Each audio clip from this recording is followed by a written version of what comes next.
Hello students, आज के इस वीडियो लेक्चर में हम चैप्टर नंबर 7 से स्टार्ट करेंगे। हमने ऑलरेडी आपके अगर इंडेक्स पे आप नज़र घुमाएं तो हम ऑलरेडी जो चैप्टर नंबर 1 है introduction to partnership and partnership final account हम कवर अप कर चुके हैं। Accounts of not for profit concern हमने कर लिया है पूरा। एडमिशन हमारा रिकॉन्स्टिट्यूशन ऑफ पार्टनरशिप का admission of partner A to Z some illustration as well as practical हम कर चुके हैं। चैप्टर नंबर 4 का रिटायरमेंट ऑफ पार्टनर हम ऑलरेडी कर चुके हैं, फुल कंप्लीट हो चुका है हमारा।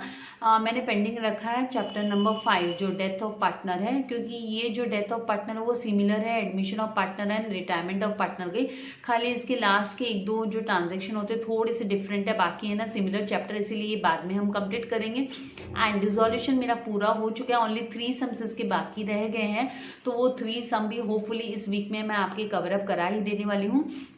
मैं यहाँ पे बिल्स ऑफ एक्सचेंज से स्टार्ट करूँ क्योंकि बहुत सारे स्टूडेंट्स की डिमांड आई है कि मिस प्लीज़ आप बिल्स ऑफ एक्सचेंज से स्टार्ट कर दीजिए, क्योंकि हमारे कॉलेजेस में बिल्स ऑफ एक्सचेंज स्टार्ट हो गया है तो हम लोगों को स्टडी करने के लिए ईजी हो जाएगा। इसीलिए है ना इस वीक में अभी ये बिल्स ऑफ एक्सचेंज में स्टार्ट कर देती हूँ। इसके बाद में हमारा ओनली है ना प्रैक्टिकल सम्स की हम बात करें तो हमारा चैप्टर नंबर 8 बाकी रहेगा एंड हमारा चैप्टर नंबर 5 जो डेथ ऑफ पार्टनर है वो बाकी रहेगा। तो ऑलमोस्ट है ना अगर आप देखो तो आपका मेनली मैंने आपका जो अकाउंट्स का ऑलमोस्ट मैंने है ना पोर्शन कवर अप कराने, मेरा ये जो है ना पोर्शन ये आपका अगस्त में पूरा कंप्लीट हो जाएगा।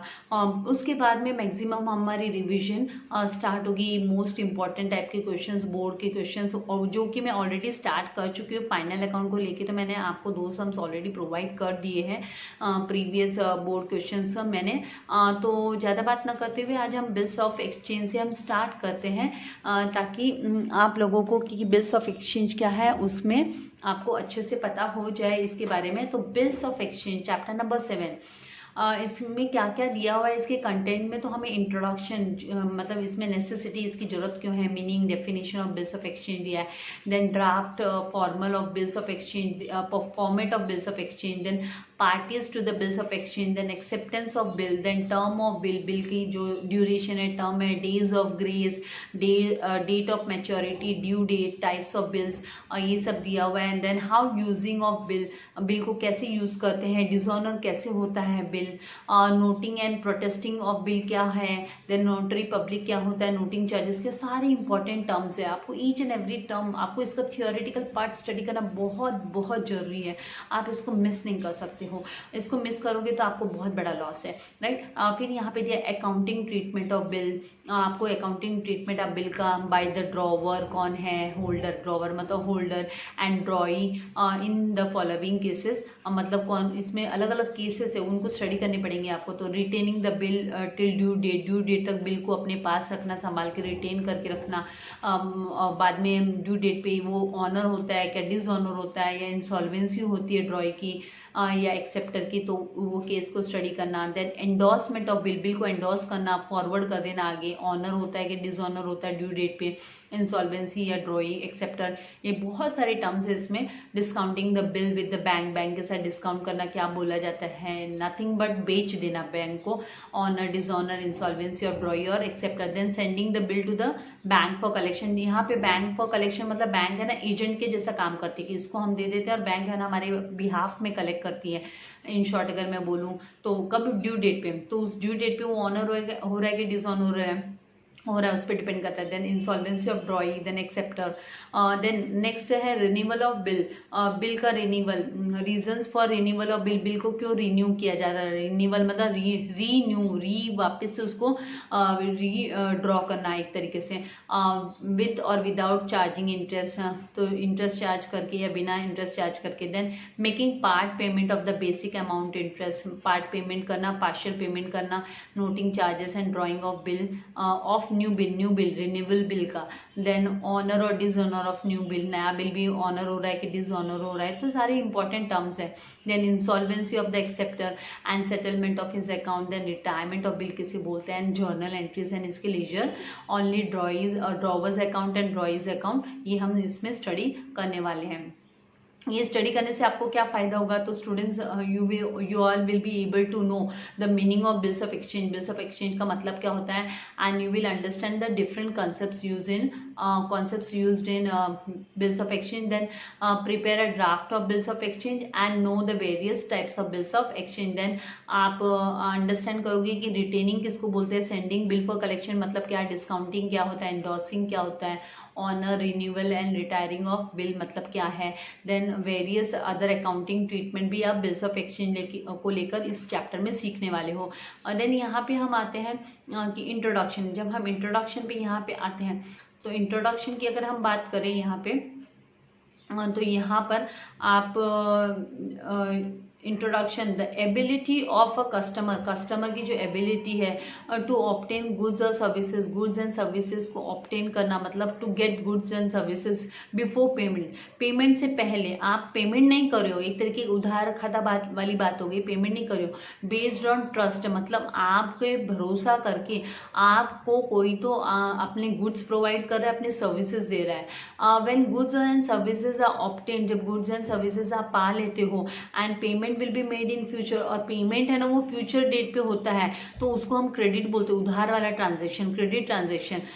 It is known as credit transaction. तो इस केस में हम इसको क्या बोलते हैं, credit transaction, it will be known as credit transaction. तो credit transaction play an important role in the world of business, business के वर्ल्ड में, बिजनेस वर्ल्ड में हमें ना एसपी में इसको काफ़ी डिटेल में पढ़ रहे हैं, उधार खाते वाला ट्रेड क्रेडिट वगैरह हुए, तो यहाँ पे क्रेडिट ट्रांजेक्शन है वो बहुत इंपॉर्टेंट है बिजनेस वर्ल्ड के लिए। And credit motivates customer, credit है ना कस्टमर्स को मोटिवेट करता है to increase the amount of their spending. तो जब कोई चीज़ उधार में, अभी देखिए ना आप अपने सराउंडिंग में ही देख लीजिए, मैक्सिमम लोगों के ने इंस्टॉलमेंट पे क्या क्या नहीं खरीद के रखा, इंस्टॉलमेंट पे कार ले ली, इंस्टॉलमेंट में एक तरीके से इंस्टॉलमेंट पे टीवी ले लिया इंस्टॉलमेंट पे, फ्रिज ले लिए इंस्टॉलमेंट पे, मोबाइल्स ले लिए इंस्टॉलमेंट पे, घर ले लिए, तो मतलब कुछ अमाउंट आपने पे किया, कुछ उधार हो गया तो क्रेडिट वाली बात ही हो गई, या क्रेडिट कार्ड से खूब सारी परचेसिंग कर ली। तो मतलब यहाँ बिजनेस वर्ल्ड में क्रेडिट है, क्रेडिट जो फैसिलिटी है वो कस्टमर्स को मोटिवेट करती है अपना पैसा खर्च करने के लिए, स्पेंड करने के लिए। Moreover business enterprises offer credit to gain, और बिजनेस एंटरप्राइजेस जो ऑर्गेनाइजेशन है वो ऑफर करते हैं क्रेडिट, किस लिए ऑफर करते हैं, ताकि a competitive advantage in the market, ताकि है ना एक तरीके की कंपटीशन अराइज हो जाती है मार्केट में, जो जितनी ज़्यादा क्रेडिट फैसिलिटी देगा उसका बिजनेस उतना ही एडवांस होता है। So to balance the potential for increased sales, तो है ना बैलेंस करने के लिए, सेल को इंक्रीज करने के लिए, बैलेंस करने के लिए, उसकी पोटेंशियल, उसकी कैपेबिलिटी को इंक्रीज करने के लिए, with the risk of decreased cash flow, कि आप कैश फ्लो का जो कैश फ्लो मतलब बिजनेस में पैसा आना, उसके रिस्क अराइज हो जाते हैं, तो उसके रिस्क अराइज हो जाते हैं तो उसको कम करने के लिए। एंड लार्ज आउटस्टैंडिंग डेप्ट जो है बहुत बड़ी मात्रा में जो है ना उधार वाला डेप्ट जो होता है, द सेलर रिक्वायर्स, तो सेलर उस केस में क्या करता है, he requires some sort of commitment, तो उसको एक प्रॉमिसरी नोट जैसे कमिटमेंट चाहिए होती है बंदे से, जिसने उससे उधार में माल खरीदा है, जिसने सेलर से उधार में माल खरीदा है, तो उसको एक तरीके से प्रॉमिस चाहिए होती है, प्रॉमिसरी नोट चाहिए होती है, कमिटमेंट चाहिए होता है फ्रॉम द कस्टमर से, दैट ही वुड पे द अमाउंट ऑफ गुड्स, वो है ना वो जो उसने गुड्स खरीदे हैं, उसने जो सर्विसेज ली है वो उसका पैसा चुका देगा करके, पेमेंट कर देगा, due from him on a particular due date, particular date पे फ्यूचर टर्म में वो फ्यूचर में पैसा दे देगा उसका। तो इसको अवॉइड करने के लिए ये क्यों हमको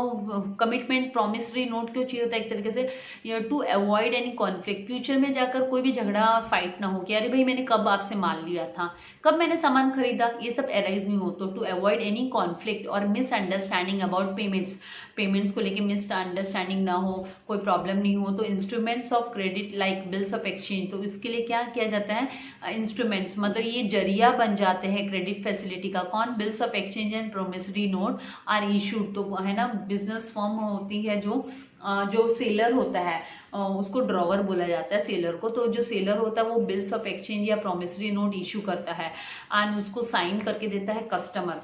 बायर, जो बायर होता है। तो in India instruments of credit have been in use a long time, बहुत पुराने समय से चलती आ रही है उधार खाते वाली बातें, and are popular known as, और इनको पॉपुलरली इंडिया में हुंडीज बोला जाता था, इंडिया में इसको हुंडीज बोला जाता था पॉपुलरली। तो इस तरीके से इस चैप्टर में हम बिल्स ऑफ एक्सचेंज की स्टडी करेंगे। तो इसकी नेसेसिटी क्यों है, जरूरत क्यों है, तो हम नेसेसिटी और इसके मीनिंग को कवर अप कर लेते हैं, मीनिंग एंड यहाँ पे डेफिनेशन एंड फीचर्स को कवर अप कर लेते हैं। तो यहाँ पे necessity, commercial practice has flourished to treat bills of exchange and promissory notes as valuable instrument of credit to an extent that when a written promise is made in proper form, अगर written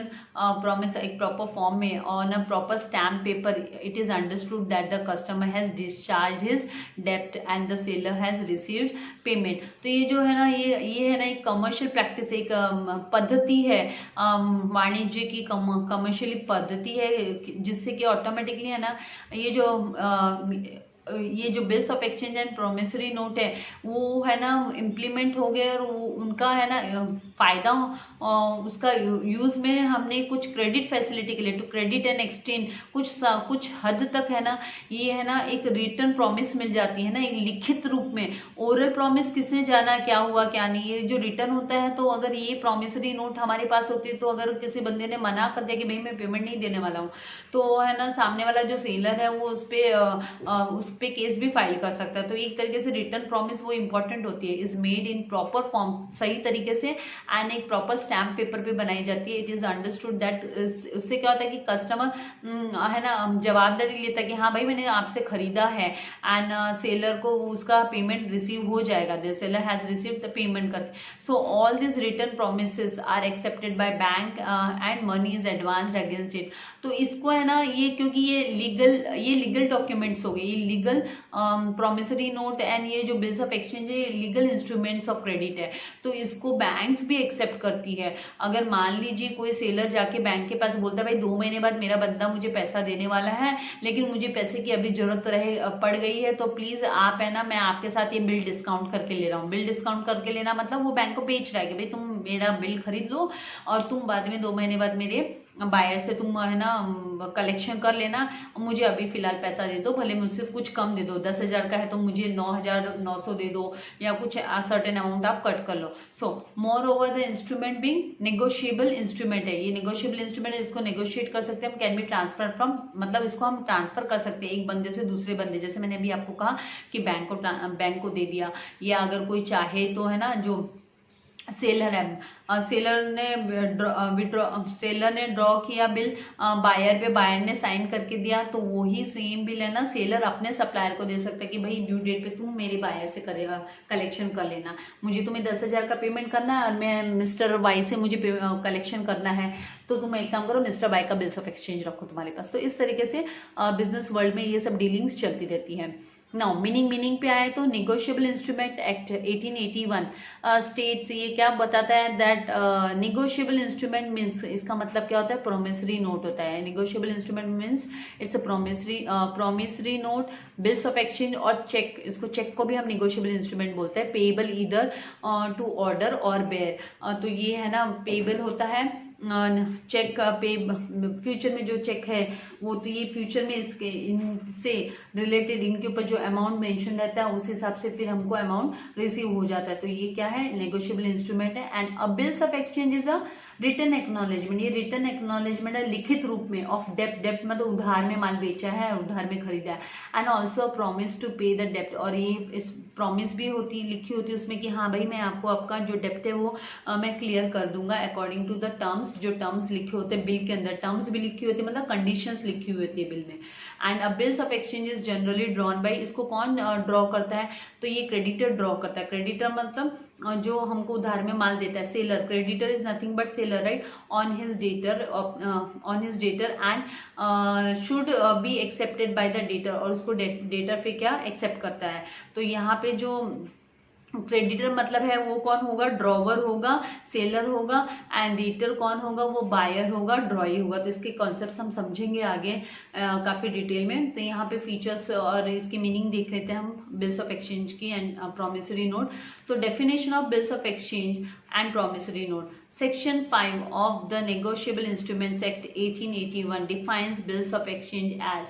bills of exchange का मतलब क्या है, तो section 5 के हिसाब से negotiable instrument act 1881 के अंडर में सेक्शन 5 में इसकी डेफिनेशन दी हुई है कि अ bills of exchange is an instrument, ये एक इंस्ट्रूमेंट है इन राइटिंग में कंटेनिंग एन अनकंडीशनल ऑर्डर, जिसमें एक अनकंडीशनल ऑर्डर में लिखा हुआ है, साइन किया हुआ है, साइन बाय द मेकर, उसको मेकर ने साइन किया है, जिसने बनाया उसने साइन किया है, as well as directing a certain person to pay certain, और है ना जो सर्टेन अमाउंट एक कोई भी सर्टेन पर्सन बंदा पर्टिकुलर अमाउंट पे करेगा ओनली टू और to the order of a certain person or to bear the instrument or to the bearer of instrument, जिसके पास वो इंस्ट्रूमेंट है, bearer मतलब जिसके हाथ में, the holder of the instrument, जो negotiable instrument, ये जो bills of exchange जिसके हाथ में होगा उस बंदे को वो पेमेंट करेगा। तो क्योंकि ये ट्रांसफरेबल है ना, इसीलिए यहाँ पे bearer of the instrument word use किया गया कि ये अगर एक बंदे ने दूसरे बंदे को ट्रांसफर कर दिया तो ये जिसके हाथ में ये है उसको ये पैसा मिल जाएगा।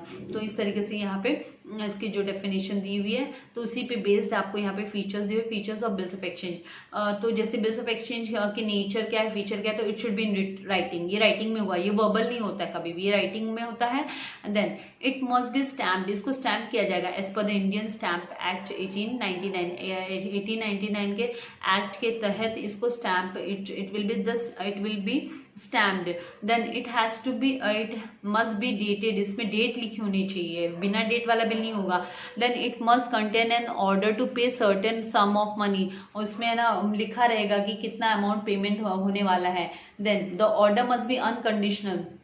ये अनकंडीशनल रहेगा ऑर्डर जो है वो अनकंडीशनल, वहाँ पे कोई टर्म्स नहीं रहेंगे, कंडीशंस नहीं रहेंगे। देन यहाँ पे जिसके हाथ में होगा, जो होल्डर होगा, उसको रिसीव हो जाएगा। The amount must be payable either to a certain person, certain जो पर्टिकुलर होल्डर है, और his order to the bearer of the bill, जिसके हाथ में बिल है, मतलब या तो जो पर्टिकुलर बंदा है उसको मिल जाएगा, मतलब ड्रॉवर को मिल जाएगा, नहीं तो उस ड्रॉवर ने अगर किसी को ट्रांसफर कर दिया है तो ये उसको मिल जाएगा। Then 7 it must be signed by the maker, इसको कौन साइन करेगा, तो उसको मेकर जो बनाने वाला है वो साइन करेगा। And section 4 of the negotiable instrument act 1881 defines promissory note. Promissory note के बारे में क्या बोल रहा है कि a promissory note is defined as an instrument in writing, ये भी राइटिंग में इंस्ट्रूमेंट होता है। Not being a bank note, ये बैंक का नोट नहीं है कोई, या अ करेंसी नोट नहीं है। Containing an unconditional undertaking signed by the maker to pay certain sum money only to or to the order of certain person or the bearer, जिसके हाथ में ये है बिल उसको, या फिर जिसने ये बिल को ड्रॉ किया है उसको मिल जाता है। तो इस तरीके से ये आपको यहाँ पे हम इसके बारे में डिटेल स्टडी करने वाले हैं। नेक्स्ट उसमें हम इसके बारे में पार्टीज कितनी होती है बिल्स ऑफ एक्सचेंज में, देन फिर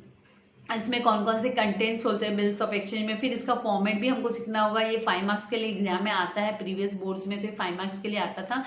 तो ये स्कोरिंग है, ऐसा नहीं है, ये ऑब्जेक्टिव क्वेश्चन के अंडर में आता है। तो एक बार प्रैक्टिस हो जाती है तो ईजी होता है, डिफिकल्ट नहीं है। तो इस तरीके से यहाँ पे ये चैप्टर